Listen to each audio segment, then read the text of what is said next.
రాజశేఖర రెడ్డి బిడ్డ వైఎస్ షర్మిలారెడ్డి ఆంధ్ర రాష్ట్ర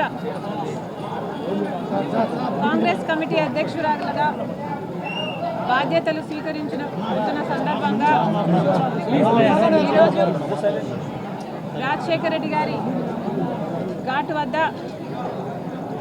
రాజశేఖర రెడ్డి గారికి నివాళులు అర్పించి రాజశేఖర రెడ్డి గారి ఆశీర్వాదాలు తీసుకోవడానికి ఇక్కడికి రావడం జరిగింది. రాజశేఖర రెడ్డి గారి ఆశయాల కోసమే ఈరోజు రాజశేఖర రెడ్డి బిడ్డ కాంగ్రెస్ పార్టీలో చేరడం జరిగింది. రాజశేఖర రెడ్డి గారికి కాంగ్రెస్ పార్టీ అన్నా, కాంగ్రెస్ పార్టీ సిద్ధాంతాలన్నా ప్రాణంతో సమానం. ఆ సిద్ధాంతాల కోసం రాజశేఖర రెడ్డి గారు ఎంత దూరమైనా వెళ్ళేవారు. ఈరోజు మన భారతదేశంలో సెక్యులరిజం అన్న పదానికి, ప్లూరలిజం అన్న పదానికి అసలు అర్థమే లేకుండా పోయింది.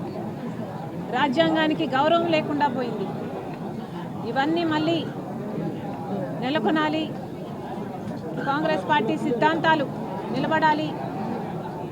భారతదేశానికి మంచి జరగాలి. రాజశేఖర రెడ్డి గారి ఆశయాలన్నీ సిద్ధించాలి. అందుకే రాజశేఖర రెడ్డి బిడ్డ కాంగ్రెస్ పార్టీలో చేరడం జరిగింది.